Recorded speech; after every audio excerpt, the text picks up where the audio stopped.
আল্লাহ জীবনটা শেষ করে দিলাম মাওলা, পেছনের দিকে তাকাইলে অন্ধকারই দেখি মাওলা। আজ কবরের ভয় হলো, আজ কিয়ামতের কথা মনে পড়লো, আজ হাসরের ময়দানের কথা মনে পড়লো। আল্লাহ কি হবে যদি গুনাহের আমল নামা হাতে মিলে? কি হবে জমিন যদি বিরুদ্ধে বলে? কি হবে আমার জীবনের যদি আমার অঙ্গ প্রত্যঙ্গ আমার বিরুদ্ধে সাক্ষী দেয় মাওলা? আমি তখন দাঁড়াবো কিভাবে? হাসরের ময়দানে দাঁড়াবো কি?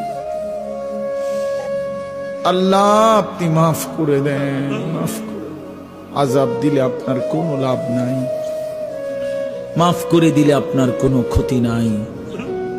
আল্লাহ মাফ করলে আপনার কমবে না, মাফ না পেলে আমাদের উপায় থাকবে না। আল্লাহ নওজোয়ান ছেলেগুলোরে মাফ করে দেন, ওরা বোঝে নাই মাওলা, ওরা অবুঝ।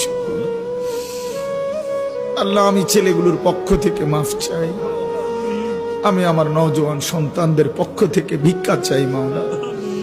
আপনি আমার এই ছেলেদেরকে মাফ করে দেন, ওরা আমার সন্তান মাওলা, ওরা আমার ভাই মাওলা, ওরা আমার বন্ধু মাওলা।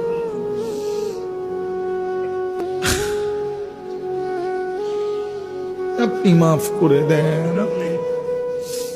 প্রতিটা যুবককে আগামীর ইসলামের জন্য কবুল করে নেন আল্লাহ, আগামীর ইসলামের জন্য কবুল করে নেন।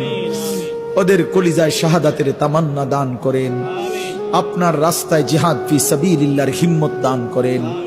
আল্লাহ মুসলমানের প্রতিটা সন্তানকে মুজাহিদ বানিয়ে দেন, ঈমানওয়ালা বানিয়ে দেন, আখিরাত মুখী বানিয়ে দেন। বাবা চাচাদেরকে আরো বেশি নেক আমলের তৌফিক দান করেন। মা বোনদেরকেও মাফ করে দেন, সমস্ত কবরবাসীদেরকে মাফ করে দেন, সমস্ত কবরবাসীদেরকে মাফ করে দেন। কিয়ামত পর্যন্ত কবরের আযাব মাফ করে দেন। আল্লাহ আমরা যারা বেঁচে আছি আমাদের জিন্দেগি সুন্দর করে দেন, আমাদের রাত দিন বরাবর করে দেন, ঈমান আমলের নূর দ্বারা ভরপুর করে দেন। অসুস্থ বিমারি যারা শিফা করে দেন, অসুস্থ বিমারি যারা শিফা করে দেন।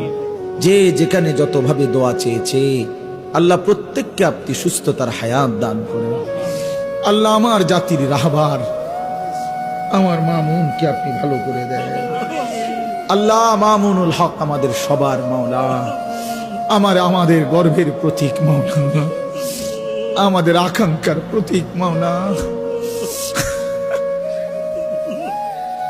আল্লাহ এই জমিন গর্জে ওঠে তার হুঙ্কারে, লাখো কোটি যুবক তার আওয়াজে মুগ্ধ হয়ে ওঠে মাওলা।